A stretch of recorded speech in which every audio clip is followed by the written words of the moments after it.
សូមស្វាគមន៍មកកាន់កសិកម្មចិញ្ចឹមពោះបាទនៅល្ងាចនេះតើបងប្អូនទាំងអស់គ្នាចាប់អារម្មណ៍ទៅលើប្រធានបទអ្វីបាទខ្ញុំមានប្រធានបទថ្មីមួយទៀតយកមកចែករំលែកដល់បងប្អូនទាំងអស់គ្នាបាទប្រធានបទនេះគឺយើងនឹងពិភាក្សាអំពីការចិញ្ចឹមត្រីហេតុអ្វីបានជាយើងត្រូវចិញ្ចឹមត្រីអញ្ចឹងបងប្អូនអាចជួយ comment ម្នាក់មួយមកបាទខ្លះក៏ថាដើម្បីរកកម្រៃបន្ថែមនៅក្នុងគ្រួសារខ្លះក៏ថាដើម្បីប្រើប្រាស់ឲ្យអស់ពីលទ្ធភាពផ្ទៃដីក្នុងគ្រួសារ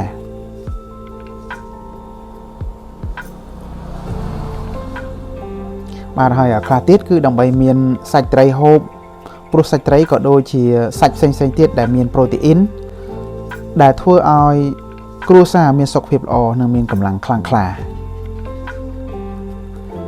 ប្រសិនបើគ្រួសារមានហូបផងហើយមានប្រាក់កម្រៃទៀតនោះតើជីវភាពរបស់ពួកគេនឹងប្រសើរយ៉ាងណាបាទឥឡូវយើងតាមដានជាមួយនឹងវីដេអូនេះដែលនិយាយអំពីការចិញ្ចឹមត្រីតើត្រូវមានអ្វីខ្លះដើម្បីចិញ្ចឹមត្រី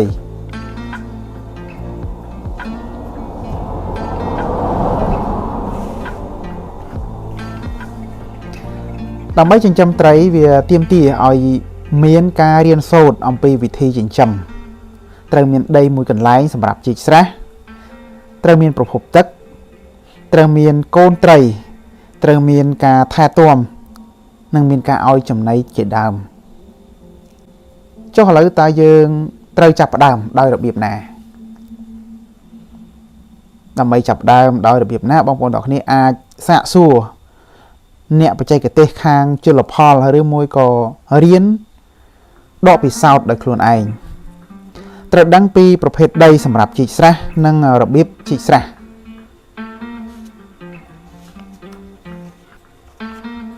ត្រូវដឹងពីរបៀបបញ្ចូលទឹករបៀបដាក់ជីត្រីដែលងាយស្រួលចិញ្ចឹមនិងរបៀបប្រឡែងត្រីបាទយើងត្រូវដឹងតើគួរចិញ្ចឹមត្រីអីហើយគេលែងត្រីចិញ្ចឹមហ្នឹងរបៀបណាបាទបងប្អូនទាំងគ្នាត្រីដែលងាយស្រួលចិញ្ចឹមជាងគេគឺត្រីទីឡាហ្វ្យាបាទ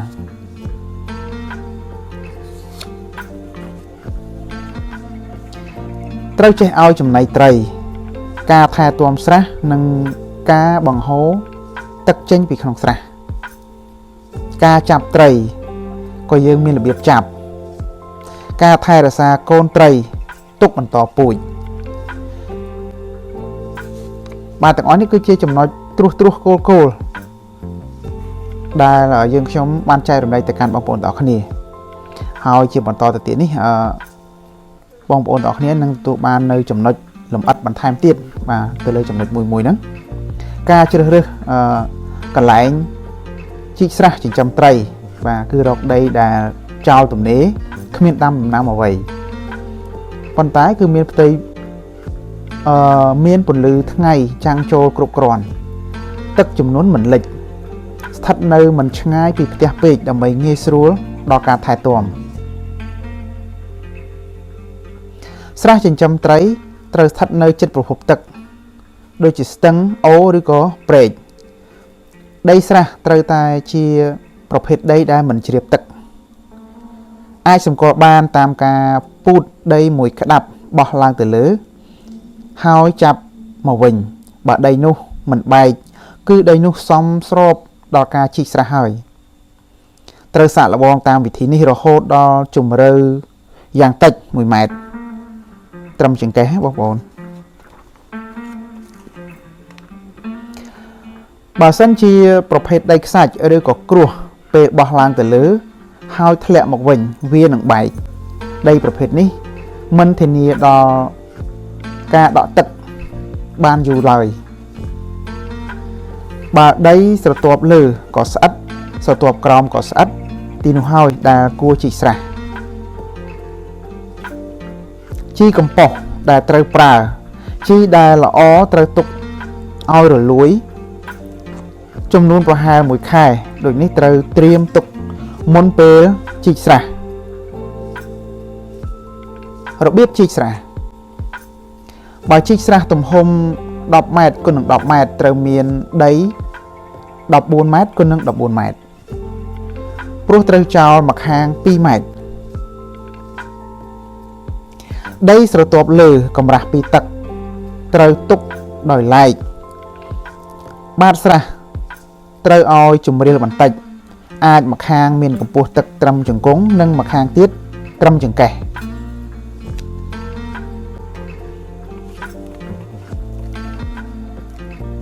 ដីដែលបានជីកចេញពីក្នុងស្រះត្រូវ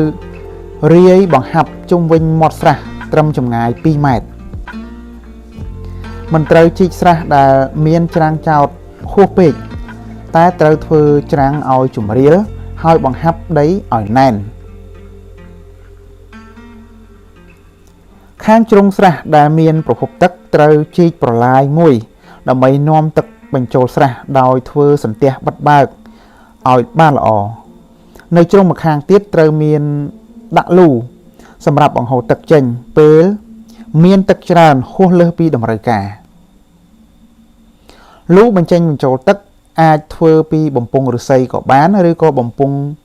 ជ័រក៏បានពេលជីកស្រះរួចត្រូវព្យាយាមបង្ហាប់ដីជុំវិញមាត់ស្រះដើម្បីកុំឲ្យទឹកភ្លៀងហូរច្រោះ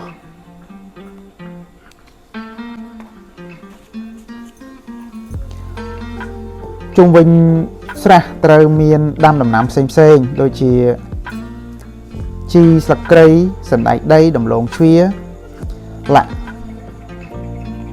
គេអាចធ្វើស្រះជាប់គ្នាច្រើនគ្រួសារក៏បាន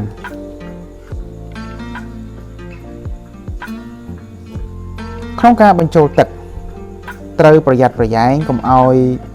មានត្រីដទៃចូលបានក្នុងករណីនេះត្រូវធ្វើព្រួលរាំងមុខទឹកបាទបងប្អូនទាំងគ្នាមួយចំនួនច្បាស់ជាគាត់បានស្គាល់ហើយព្រួលបាទព្រួលគឺយើងធ្វើពីឫស្សី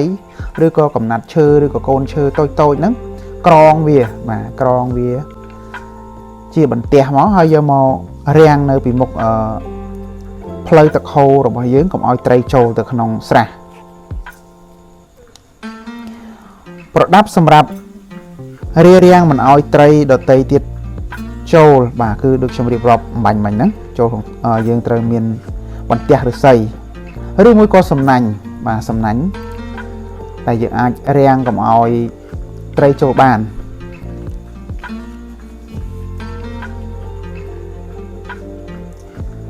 ត្រូវដាក់សម្រាប់ខ្លះនៅក្បែរខាងមាត់ស្រះដើម្បីកុំឲ្យគេលួចនេសាទត្រីដែលយើងចិញ្ចឹមបាទចិញ្ចឹមឲ្យទៅចេះការពារផងបាទដើម្បីឲ្យបានគង់វង្សការបញ្ចូលទឹកគឺត្រូវបញ្ចូលទឹកឲ្យបានគ្រប់គ្រាន់សម្រាប់ត្រីរស់នៅក្នុងស្រះចំពោះការបាចជីក្នុងទឹកស្រះដើម្បីឲ្យត្រីមានចំណីកាន់តែច្រើនគេអាចប្រើជីកំប៉ុស្តដែលមានតម្លៃថោកនិងងាយផលិតកន្លែងដាក់ជីកំប៉ុស្តត្រូវមានរាងព្រួលបន្តិចនៅជ្រុងនៃស្រះមួយអាទិត្យក្រោយពីបាចជីកំប៉ុស្តរួចទឹកស្រះនឹងមានពណ៌បៃតងនោះគឺជាប្រភេទរុក្ខជាតិមួយយ៉ាងដែលជាចំណីត្រីដែលយើងហៅថាប្លង់តុងបាទរាល់សប្តាហ៍ត្រូវថែមជីកំប៉ុស្តរបៀបផ្សំជីកំប៉ុស្តត្រូវមានរោងដែលមានដំបូលការពារទឹកភ្លៀងសម្ភារៈធ្វើជីកំប៉ុស្តមានកាកសំណល់ផ្ទះបាយស្លឹកឈើផ្សេងសម្រាមស្មៅអង្កាមផេះសម្បកចេកសម្បកពោតសម្បកសណ្ដែកលាយជាមួយនឹងដីដំបូកឬដីដែលកើតពីសម្រាមរលួយឬលាមកសត្វផ្សេងដោយស្រោចទឹក 2 ទៅ 3 ថ្ងៃម្ដងដើម្បីឲ្យវាឆាប់រលួយមួយខែក្រោយមកអាចយកជីកំប៉ុស្តផ្នែកខាងក្រោមដែលរលួយល្អទៅដាក់ក្នុងស្រះបាន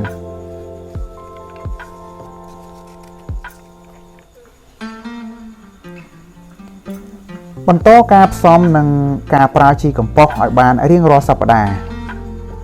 ជីផ្សំរបៀបនេះអាចយកទៅប្រើក្នុងការដាក់ដំណាំផ្សេងទៀតក៏បាន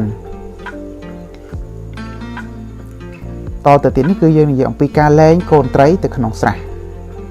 បើរកកូនត្រីមិនបានដោយខ្លួនឯងសូមអញ្ជើញទៅតាក់ទងនៅខាង យកកឋានជលផលដើម្បីសួរនាំរកទិញពូជកូនត្រីដែលមានដូចជាត្រីទីឡាផ្យ៉ាត្រីកន្ធរត្រីឆ្ពិនត្រីប្រលុងត្រីអណ្ដែងត្រីកាបត្រីកាហែឡាក់បើទំហំស្រះ10 ម៉ែត្រគុណនឹង10 ម៉ែត្រគេអាចចិញ្ចឹមត្រីប្រភេទខាងលើនេះបាន200 ក្បាលគឺត្រូវដាក់កូនត្រី2 ក្បាលក្នុងផ្ទៃ1 ម៉ែត្រការ៉េ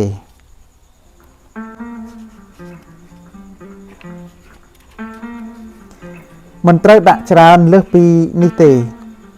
ព្រោះវានាំឲ្យចង្អៀតពេកក្រធំការនេះក៏មិនខុសពីយើងដាំដំណាំផ្សេងៗដែរបើចង្អៀតពេកដំណាំនឹងមានដើមដងរាងវែង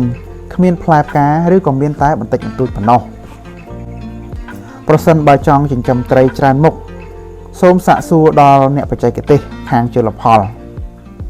មុននឹងលែងកូនត្រីត្រូវពិនិត្យមើលសីតុណ្ហភាពទឹកស្រះកុំឲ្យក្តៅពេកឬក៏ត្រជាក់ពេកព្រោះកូនត្រីងាយងាប់ណាស់នៅពេលដែលផ្លាស់ប្ដូរកម្ដៅប្រសិនបើទឹកស្រះក្តៅជាងឬក៏ត្រជាក់ជាងត្រូវយកទឹកស្រះនោះបន្តិចមកចាក់លាយសន្សំជាមួយនឹងទឹកកំណើតនៃកូនត្រីត្រូវលែងកូនត្រីដោយសន្សំទុកឲ្យកូនត្រីហែលចេញទៅតាមស្រួល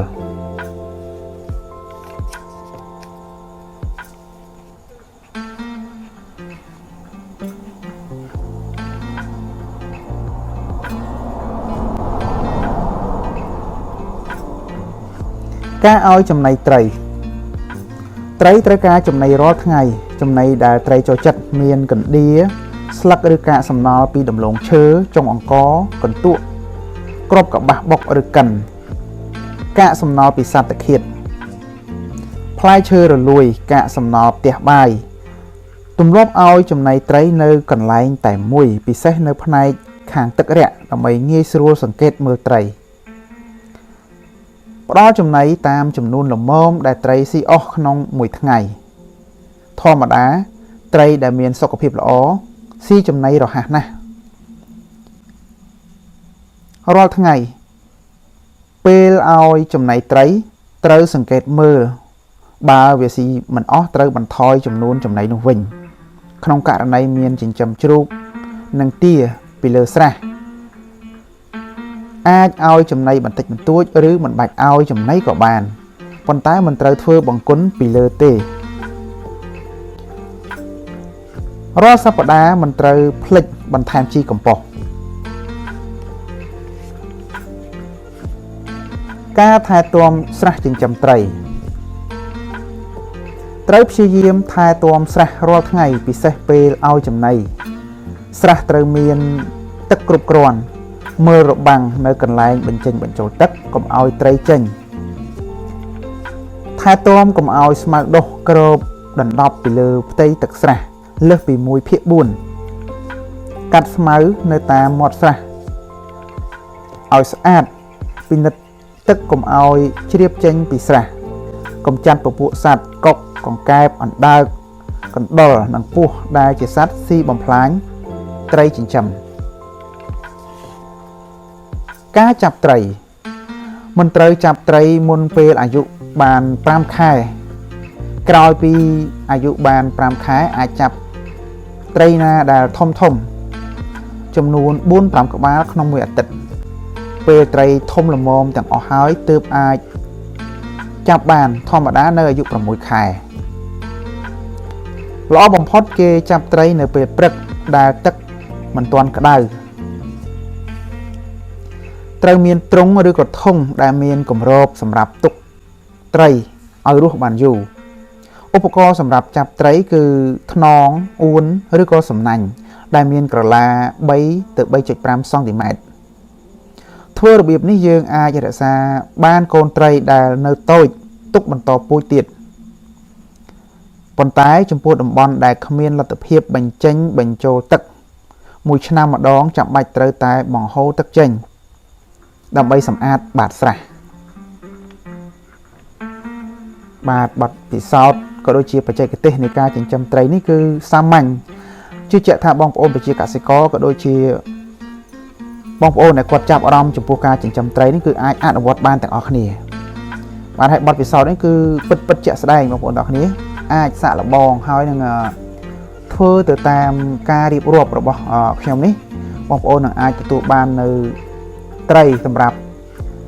គេហៅថាជាការរកចំណូលបន្ថែមសម្រាប់ក្រុមគ្រួសាររបស់បងប្អូនទាំងអស់គ្នាឬមួយក៏ទទួលបាននៅត្រីហូបគ្រប់គ្រាន់នៅក្នុងគ្រួសាររបស់បងប្អូនទាំងគ្នាផងដែរបាទដូច្នេះបើសិនជាចាប់អារម្មណ៍សូមចាប់ផ្ដើមធ្វើពីពេលនេះបាទជីកស្រះមួយចិញ្ចឹមត្រីជួយធ្វើឲ្យសុខភាពគ្រួសាររបស់បងប្អូនទាំងអស់គ្នាគឺបានល្អប្រសើរឡើងផងដែរហើយមួយចំណែកទៀតគឺអាចបង្កើតចំណូលទៅដល់គ្រួសារបន្ថែមទៀតបាទអរគុណច្រើនសម្រាប់ការតាមដាននៅវីដេអូនេះបើសិនជាមានចំណុចខ្វះខាតខុសឆ្គងសូមអធិស្ឋានបាទហើយសម្រាប់បងប្អូនថ្មីដែលគាត់មិនទាន់បាន Subscribe Channel របស់ខ្ញុំបាទជួយ Subscribe ម្នាក់មួយដើម្បីទទួលបាននៅបទពិសោធន៍ល្អៗជារៀងរាល់ថ្ងៃបាទអរគុណច្រើន